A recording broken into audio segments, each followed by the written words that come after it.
Hello everyone, मैं Amit Sharma, MSc B.Ed. I have done my graduation and B.Ed from Guru Jumeshwar University of Science and Technology, Hisar, Haryana, and MSc from Indian Institute of Technology, Patna. आज मैं आप सभी के सामने एक topic discuss कर रहा हूँ. वो टॉपिक है एक्साइटेशन थ्योरी, जो कि केमिकल बॉन्डिंग से लिया गया है.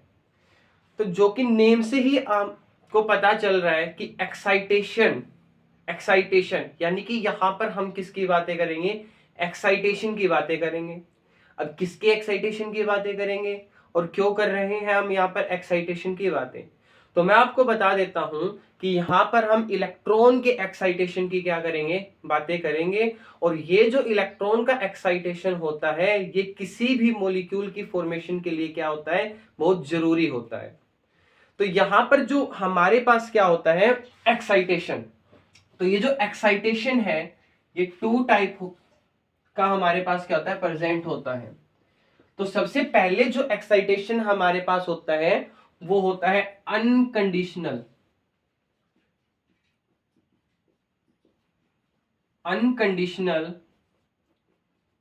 एक्साइटेशन. एंड जो सेकंड टाइप का हमारे पास एक्साइटेशन होता है वो होता है कंडीशनल एक्साइटेशन.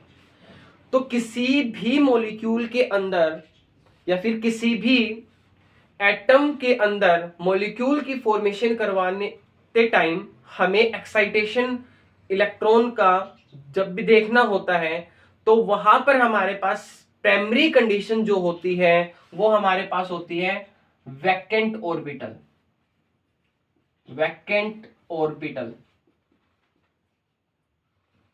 यानी कि किसी भी मॉलिक्यूल के अंदर एक्साइटेशन तभी होगा जब उस मॉलिक्यूल के अंदर क्या प्रेजेंट होगी? कोई वैकेंट ऑर्बिटल प्रेजेंट होगी.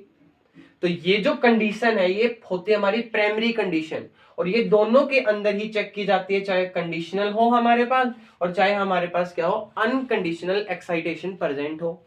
तो अब ये कंडीशनल और अनकंडीशनल एक्साइटेशन क्या होता है?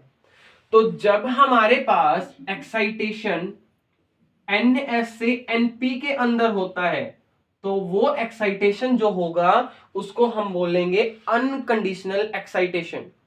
एंड जिस टाइम पे हमारे पास एक्साइटेशन NS से ND या फिर NP से ND के अंदर होगा, तो वो हमारे पास क्या होगा? कंडीशनल एक्साइटेशन होगा. और ये जो N यहां पर हमारे पास प्रेजेंट है, ये नंबर ऑफ सेल को रिप्रेजेंट कर रहा है, नंबर ऑफ सेल. एंड जो हमारे पास ये SPD है, ये हमारे पास क्या होती हैं? सब सेल्स होती हैं. तो अब हम यहां पर समझ रहे हैं कि हमारे पास एक्साइटेशन के लिए प्राइमरी कंडीशंस जो है वो क्या होनी चाहिए? वैकेंट ऑर्बिटल होनी चाहिए. तो ये थे हमारे पास प्राइमरी कंडीशन. तो इसको हम एग्जांपल से समझते हैं कि प्राइमरी कंडीशंस क्या है ये हमारे पास, या फिर हमारे पास जो अनकंडीशनल या फिर कंडीशनल एक्साइटेशन होता है वो क्या होता है हमारे पास. तो जो कि हमारे पास NS से NP तक, मैंने बोला जो कि NS से NP तक हमारे पास क्या होता है? अनकंडीशनल एक्साइटेशन होता है. तो ये हमें देखने को मिलता है मीथेन के केस में, CH4 के केस में. तो यहां पर जो हमारे पास कार्बन होता है, ये कार्बन हमारे पास क्या? सेंट्रल एटम है. और इसकी इलेक्ट्रॉनिक कॉन्फ़िगरेशन हमको पता है क्या होती है? 1s2 2s2 2p2. ये हमारे पास क्या होती है? कार्बन की इलेक्ट्रॉनिक कॉन्फ़िगरेशन. बट यदि मैं इसकी आउटर मोस्ट इलेक्ट्रॉनिक कॉन्फ़िगरेशन की मैं बात करता हूं, तो वो हमारे पास क्या होती है? 2s2 2p2. तो वैलेंस सेल जो थ्योरी हमारे पास होती है वो कहती है कि हमारे पास किसी भी मॉलिक्यूल की फॉर्मेशन के लिए किसी भी एटम की आउटर मोस्ट सेल ही पार्टिसिपेट करती है. तो इसीलिए हमने यहां पर सिर्फ 2s2 और 2p2 को ही कंसीडर किया है. तो फॉर्मेशन ऑफ CH4 की तरफ हम चल रहे हैं यहां पर. तो हमने अभी अभी देखा कि कार्बन के अंदर क्या होती है? आउटर मोस्ट इलेक्ट्रॉनिक कॉन्फ़िगरेशन जो है 2s2 2p2 है।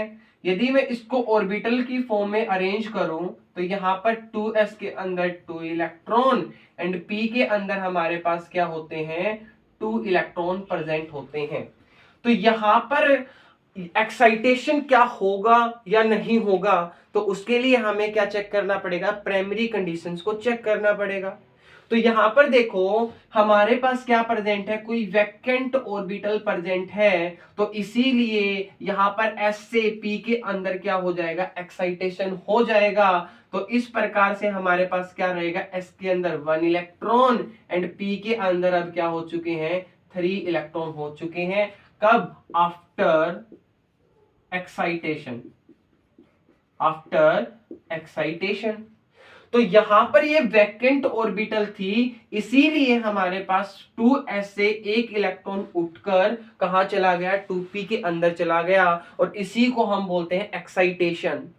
और अब ये जो हमारे पास 3 ऑर्बिटल है, ये 3 ऑर्बिटल कंबाइन होकर हमारे पास क्या बनाती हैं, एक हाइब्रिड ऑर्बिटल। 3 ऑर्बिटल p से एंड 1 ऑर्बिटल हमारे पास कहां से, s से कंबाइन होकर एक ऑर्बिटल बनाती है, और इन ऑर्बिटल्स को हम क्या बोलते हैं, हाइब्रिड ऑर्बिटल्स बोलते हैं। और इन चारों हाइब्रिड ऑर्बिटल के अंदर सिंगल सिंगल सिंगल इलेक्ट्रॉन क्या होता है, प्रेजेंट होता है, और जो कि इसके अंदर एक s ऑर्बिटल और 3 p ऑर्बिटल प्रेजेंट है, तो इसीलिए हम इसको क्या बोलते हैं, sp3 हाइब्रिड ऑर्बिटल। एंड अब यहां पर हमारे पास क्या प्रेजेंट है, जो कि हमने क्या बोला था, मीथेन का एग्जांपल हमने लिया था यहां पर। तो ये जो 4 हाइड्रोजन्स हैं, ये अब क्या करते हैं, इस कार्बन के साथ क्या करते हैं, बॉन्डिंग में आते हैं, और अब यहां पर ये जो मॉलिक्यूल हमारे पास बनेगा, इसी को हम क्या बोलते हैं, CH4 मॉलिक्यूल बोलते हैं, यानी कि मीथेन बोलते हैं यहां पर हम। तो ये हमने यहां पर देखा कि S से P के अंदर क्या हुआ, हमारे पास इलेक्ट्रॉन का एक्साइटेशन हुआ है, तो इसीलिए हमने इसको क्या बोल दिया यहाँ पे, अनकंडीशनल एक्साइटेशन। जो कि अब हमारे पास सेकंड टाइप का जो एक्साइटेशन है, उसको हमने बोला था कंडीशनल एक्साइटेशन। तो इसको भी हम क्या करते हैं, किसी एक एग्जाम्पल के द्वारा समझते हैं, जो कि हम एक एग्जाम्पल हमारे पास है PCl5, बड़े फैमिलियर हम एग्जाम्पल से। तो ये हमारे पास क्या होता है, एग्जिस्ट करता है हमारे पास ये PCl5। क्या PH5 भी एग्जिस्ट करता है? तो आपने कभी भी PH5 को सुना ही नहीं होगा। हम सभी ने PH3 को सुना है, बट PH5 को नहीं सुना है, क्योंकि PH5 क्या नहीं करता, हमारा एग्जिस्ट नहीं करता। और यही हमारा किसने बताया था, एक्साइटेशन थ्योरी ने बताया था कि PH5 हमारा एग्जिस्ट नहीं करता, बट PCl5 हमारा क्या करता है, यहाँ पे एग्जिस्ट करता है। तो जो कि हम PCl5 और PH5 दोनों के बारे में समझते हैं कि क्यों ये एग्जिस्ट करता है और क्यों ये एग्जिस्ट नहीं करता है हमारे पास यहाँ पर। तो अब इस केस के अंदर हमारे पास क्या आती है, हमारी सेकेंडरी कंडीशन आती है, जो कि प्राइमरी कंडीशन हमारे पास क्या थी, एक्साइटेशन की, वो थी हमारे पास वैकेंट ऑर्बिटल। अब सेकेंडरी कंडीशन लगती है सिर्फ और सिर्फ कंडीशनल एक्साइटेशन के अंदर। तो कंडीशनल एक्साइटेशन के अंदर जो सेकंड कंडीशन हमारे पास आती है, वो हमारे पास होती है चार्ज कॉन्ट्रैक्शन। चार्ज कॉन्ट्रैक्शन, यदि हमारे पास किसी मॉलिक्यूल के अंदर चार्ज कॉन्ट्रैक्शन प्रेजेंट है, तो हम बोलेंगे कि वहां पर हमारे पास क्या हो रही है, कंडीशनल एक्साइटेशन हो रहा है। और यदि चार्ज कॉन्ट्रैक्शन नहीं हमारे पास प्रेजेंट है, तो हम बोलेंगे वहां पर क्या हो रहा है, हमारे पास अनकंडीशनल एक्साइटेशन हो रहा है। तो इसको हम इन दोनों के अंदर डिफरेंशिएट करके समझते हैं कि ये चार्ज कॉन्ट्रैक्शन क्या होता है और ये कब लगता है और किस मॉलिक्यूल में हमें देखने को मिलता है, और क्यों हमारा PCl5 एग्जिस्ट करता है और PH5 हमारा एग्जिस्ट नहीं करता है।